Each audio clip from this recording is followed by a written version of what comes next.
Hello student, welcome to our YouTube channel commerce question C. आज की class में cover करेंगे कंसेप्ट एलिमेंट के हैं न्यू इकोनॉमिक पॉलिसी, जिसमें हम लिबरलाइजेशन का कंसेप्ट कवर करेंगे। इसे लास्ट क्लास में हमने कवर किया था कंसेप्ट के इकोनॉमिक रिफॉर्म्स क्या होती हैं और नीड क्यों पड़ी इकोनॉमिक रिफॉर्म लाने की, यानी कि न्यू इकोनॉमिक पॉलिसी के।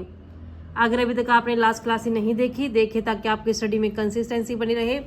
अगर अभी तक आपने मेरे YouTube चैनल कॉमर्स एफिशिएंसी को सब्सक्राइब नहीं किया, सब्सक्राइब कीजिए और बेल आइकन जरूर प्रेस कीजिए ताकि जब भी मैं न्यू वीडियोस अपलोड करूं सबसे पहले नोटिफिकेशन आपके पास जाए। आप वीडियोस को देखकर आपकी स्टडी बूस्टअप हो। पर करते कंसेप्ट सबसे फर्स्ट आता है लिबरलाइजेशन। लिबरलाइजेशन का मतलब कहता है लिबर्टी, यानी कि आज़ादी देना। यहाँ पे जो गवर्नमेंट ने बहुत सारे पहले कंट्रोल्स लगाए हुए थे प्राइवेट सेक्टर के ऊपर कि अगर प्राइवेट यूनिट इस्टेब्लिश करनी है पहले लाइसेंस लेना पड़ेगा, आगे प्रोडक्शन एक्सपेंड करना है तब उसकी परमिशन लेनी पड़ेगी। तो इस तरीके से बहुत सारी बाउंडेशन है जो इम्पोज की गई थी प्राइवेट सेक्टर के ऊपर गवर्नमेंट द्वारा। तो अब जो लिबरलाइजेशन के अंदर लिबर्टी दी गई, प्राइवेट सेक्टर को छूट दी गई कि जो बाउंडेशन थी, जो बंदियां लगाई गई थी गवर्नमेंट द्वारा प्राइवेट सेक्टर पे, उन्हें हटा दिया जाएगा।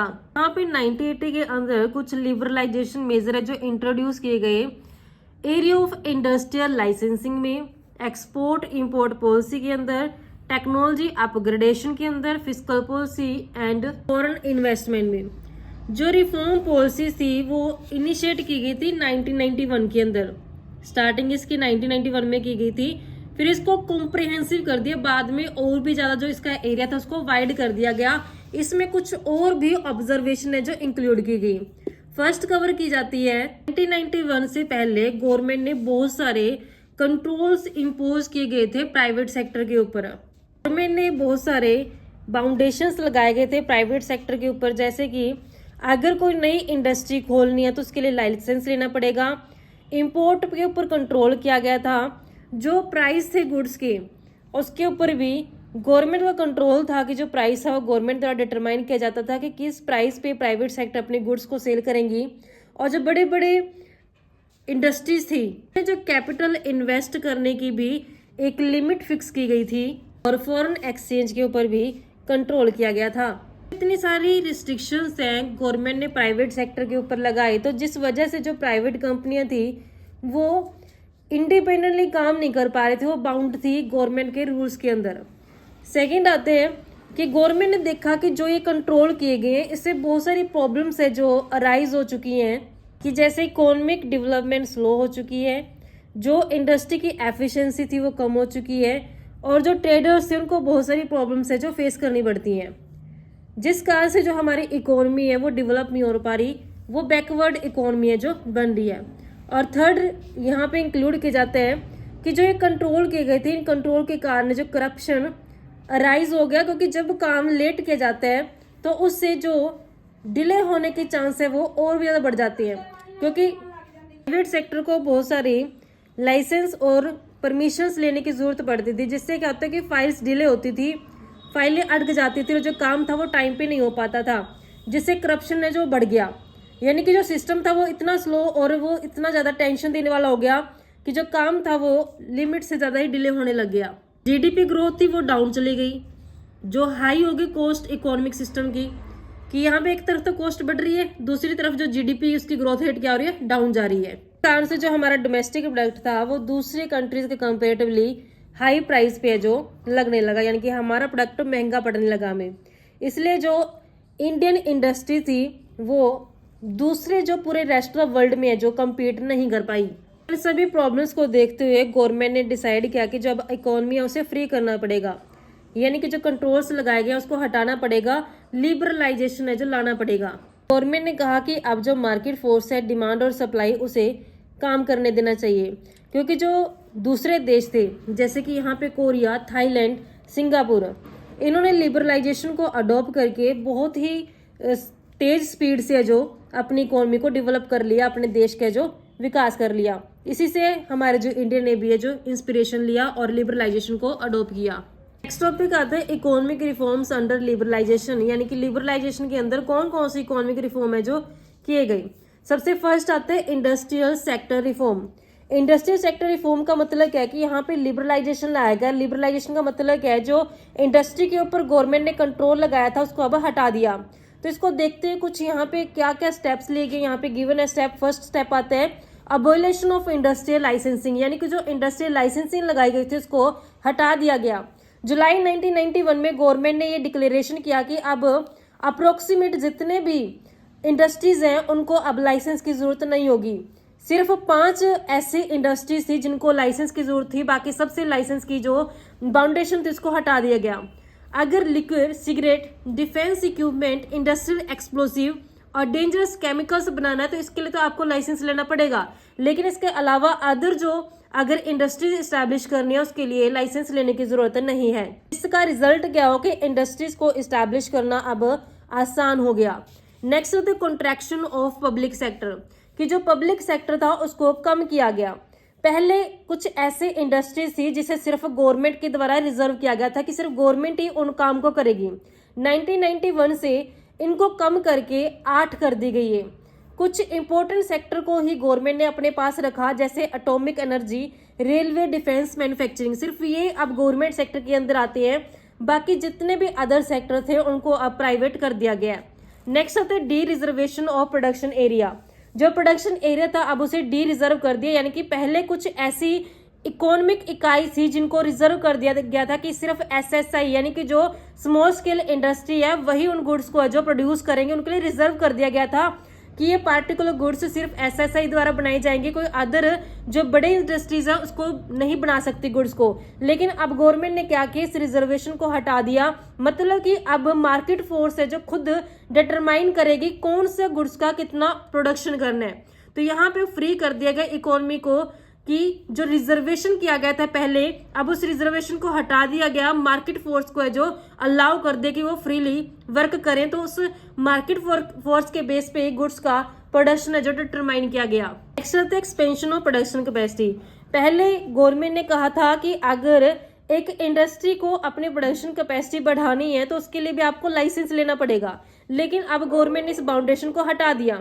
अब कंपनियां फ्रीली जितना चाहे उतना गुड्स को प्रोडक्शन कर सकती हैं, नई टेक्नोलॉजी की मशीन ला सकती हैं और नई नई मशीनें भी लगा सकती हैं। इसके लिए गवर्नमेंट से किसी भी तरीके की परमिशन लेने की जरूरत नहीं है।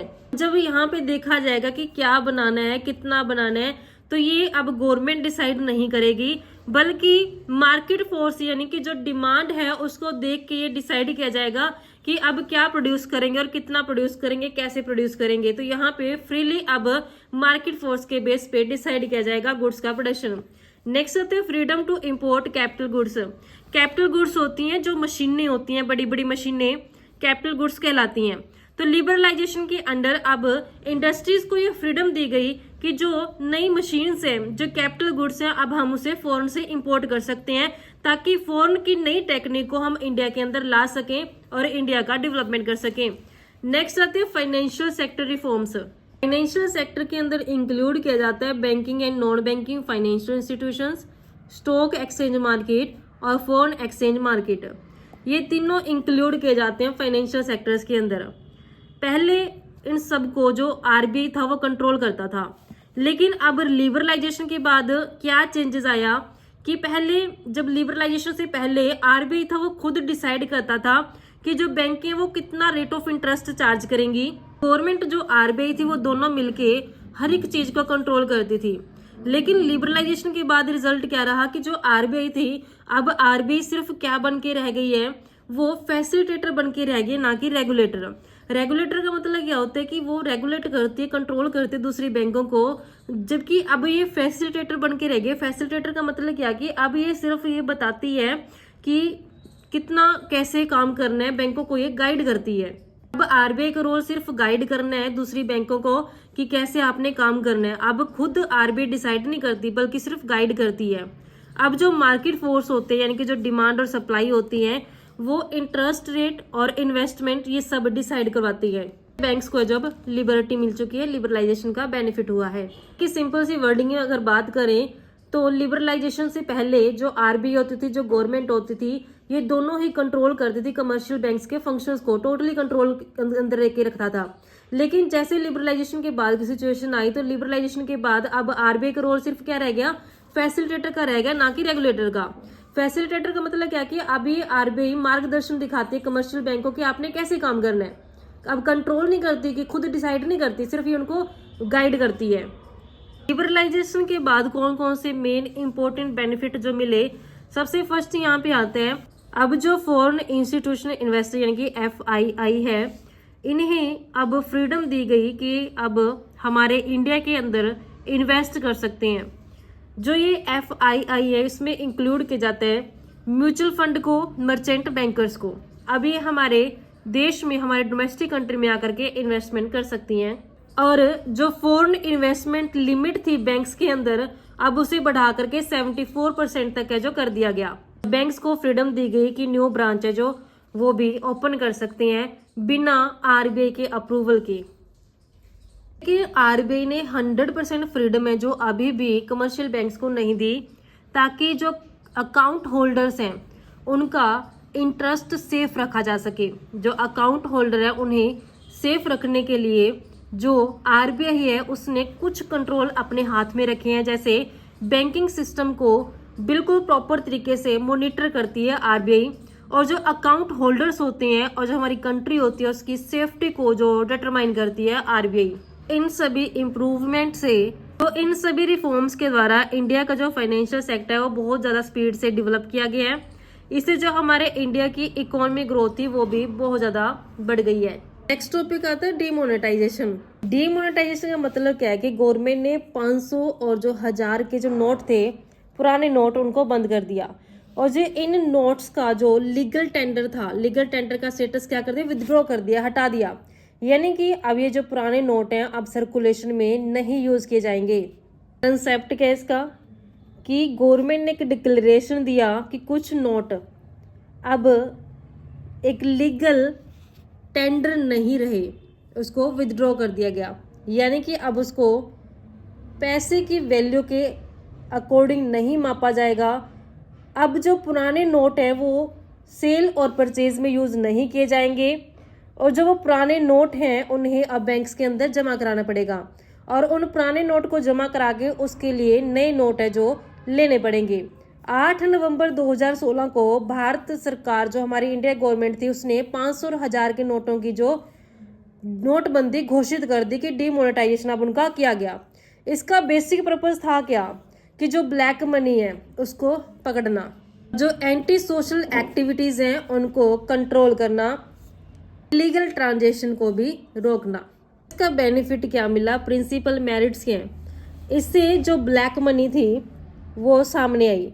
अब लोगों को मजबूरी में जो उसका ब्लैक मनी था वो बैंक में जमा करना पड़ गया। और सेकंड आते हैं कि जो शेडो इकोनॉमी थी वो कम हुई। शेडो इकोनॉमी का मतलब होता है कि जहाँ बिना हिसाब किताब से पैसा चलता है ना, वो छोटा हिस्सा जिसके बारे में अभी वो रिकॉर्ड्स में नहीं आया, उसे हम शेडो इकोनॉमी कहते हैं। हम डिटेल में समझे कि शेडो इकोनॉमी होती क्या है। शेडो इकोनॉमी एक ऐसी इकोनॉमी होती है जहाँ पे जो पैसा होता है वो बिना हिसाब के चलता है, उसको कोई रिकॉर्ड नहीं होता। और जो गवर्नमेंट होती है उसको इस पैसे के बारे में पता भी नहीं होता, क्योंकि इस पैसे के ऊपर कोई टैक्स भी नहीं दिया जाता और इनका कोई रिकॉर्ड भी नहीं रखा जाता। इसी को हम ब्लैक मार्केट भी कहते हैं, अनरिकॉर्डेड इकोनॉमी भी कहते हैं। तो इस शेडो इकोनॉमी के अंदर क्या क्या इंक्लूड किया जाता है। एक तो बिना बिल वाली कमाई, यानी कि जो दुकानदार होते हैं वो बिना बिल के जब गुड्स को बेचते हैं शेडो इकोनॉमी के अंदर आते हैं।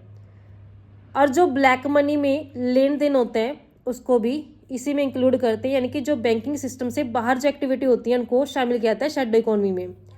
जो टैक्स चोरी वाली जो एक्टिविटीज़ होती हैं उनको भी शेडो इकोनॉमी में इंक्लूड किया जाता है, क्योंकि उनके ऊपर किसी भी तरीके का इनकम टैक्स नहीं दिया जाता। और नकली सामान या फिर ऐसा काम करना जो इलीगल है, जैसे शराब या फिर कोई भी टॉक्सिक गुड्स है जो सेल करने, जो ट्रांजेक्शन की गई है बिजनेस के अंदर वो 100% कैश बेस पे की गई हैं। जब पूरी तरीके से कैश में ट्रांजेक्शन की गई हैं तो जिससे गवर्नमेंट को उसकी कमाई का पता नहीं होता, तो उसे शेडो इकोनॉमी के अंदर रखा जाता है। अब इसका नुकसान क्या होता है, एक तो गवर्नमेंट को टैक्स कम मिलता है इसके ऊपर, क्योंकि लोग क्या करते हैं अपनी असली जितनी उनकी इनकम होती है ना, एक्चुअल इनकम, उसको वो छिपा लेते हैं। और जो गवर्नमेंट की जो प्लानिंग होती है उनके लिए पैसा कम पड़ जाता है गवर्नमेंट के पास। जैसे जो स्कूल बनाने होते हैं, सड़कें या हेल्थ फैसिलिटीज़ देनी होती है, उसके लिए गवर्नमेंट के पास पैसा कम पड़ जाता है। और जो इकोनॉमी होती है उसका जो रियल पोजीशन होता है वो पता नहीं चल पाता कि एक इकोनॉमी के अंदर एक्चुअल में क्या उसका इकोनॉमी पोजीशन है, उसका एस्टिमेशन नहीं लगा पाते। इसके साथ ही जो करप्शन होता है वो भी बढ़ जाता है, क्योंकि ब्लैक मनी से क्या होता है, अक्सर गलत काम किए जाते हैं जिससे करप्शन बढ़ जाता है। अगर हम एग्जाम्पल की हेल्प से समझे कि शेडो इकोनॉमी होती क्या है, मान लेते हैं एग्जाम्पल के लिए कि एक शॉपकीपर है, उसकी जो मंथली इनकम है वो 2 लाख रुपए है। 2 लाख रुपए वो पर मंथ कमाता है। मान लेते हैं कि जो बिल है उसने सिर्फ यहाँ पे 1,20,000 का बिल है जो बनाया है। 2 लाख में से एक 20 गया तो 80,000 का कोई भी हिसाब किताब नहीं है। जब 80,000 पे छुपा लिए दुकानदार ने, तो जिससे क्या हुआ, उसको टैक्स नहीं देना पड़ा और गवर्नमेंट को इसके बारे में पता नहीं चला। तो जो यहाँ पे 80,000 है, यही क्या कहलाती है, शेडो इकोनॉमी कहलाती है। इसी को हम शेडो इकोनॉमी के अंदर इंक्लूड करते हैं। तो जब डीमोनेटाइजेशन किया उससे शेडो इकोनॉमी पर क्या इफेक्ट पड़ा, तो जो शेडो इकोनॉमी थी उसके ऊपर इफेक्ट पड़ा कि जो ब्लैक मनी थी, जिसमें 500 और जो 1000 के नोट जो रखे हुए थे ब्लैक मनी में, वो अब बदलाने पड़ेंगे, उसकी जगह नए नोट लेने पड़ेंगे। तो जब डीमोनेटाइजेशन किया गया, जिससे बैंक में पैसा ही जमा कराना पड़ गया, जिसके कारण क्या हुआ, बैंक में उन पैसे का रिकॉर्ड चला गया और जो बिना रिकॉर्ड का पैसा था अब उसे आसानी से इस्तेमाल नहीं किया जा सकता था। नेक्स्ट आता है कि जब शेडो इकोनॉमी कम हुई, टैक्स इवेजन रिड्यूस हुआ, जिससे गवर्नमेंट का रेवेन्यू क्या होगा, इंक्रीज हो गया, बढ़ गया।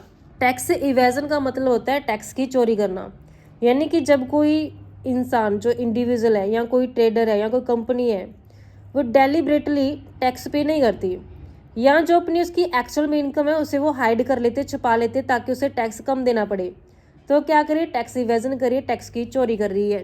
अब टैक्स इवेजन कैसे किए जाते हैं, जितना एक्चुअल में इनकम अर्न किया है वो एक्चुअल का इनकम ना दिखाना, जितनी टोटल कमाई है ना वो पूरी कमाई ना दिखाना, और बिना बिल के सामान बेचना ताकि जो जीएसटी है, जो अनदर टैक्स है, वो पे ना करने पड़े, और कैश में ट्रांजेक्शन करना ताकि रिकॉर्ड ना रहे, और जो नकली का खर्चा दिखा देना, यानी कि अपने खर्चे क्या करने, ज़्यादा दिखा देने इनकम से, ताकि टैक्स है जो कम पे करना पड़े, क्योंकि जब इनकम से ज़्यादा खर्चे होंगे तो इनकम क्या होगी, कम नजर आएगी, जिससे टैक्स भी क्या होगा, कम पे करना पड़ेगा। और जो बैंक अकाउंट होते हैं उसमें गलत इंफॉर्मेशन देना।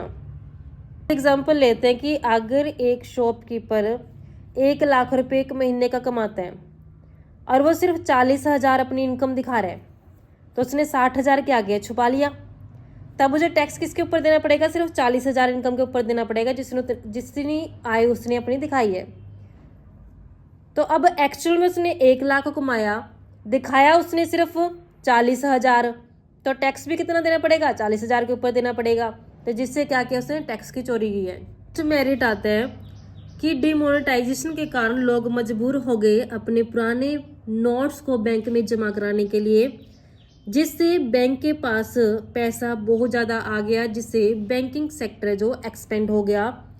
नेक्स्ट मेरिट आती है तो एंटी सोशल एक्टिविटीज़ के लिए जो पैसा था, जो टेररिस्ट की हेल्प के लिए फंडिंग की जाती थी, वो भी अब कंट्रोल की गई। डीमोनेटाइजेशन करने से जो डिजिटल मोड ऑफ ट्रांजेक्शन थी वो इंक्रीज होगी, यानी कि जो ऑनलाइन पेमेंट थी वो स्टार्ट कर दी लोगों ने। जो यूपीआई था, यूपीआई पेमेंट का ज़्यादा यूज़ किया जाने लग गया। फाइनेंशियल इंक्लूजन हुआ, ज़्यादा से ज़्यादा लोग हैं जो बैंकिंग सिस्टम से जुड़ने शुरू हो गए, लोगों के अंदर बैंकिंग हैबिट है जो प्रमोट हुई।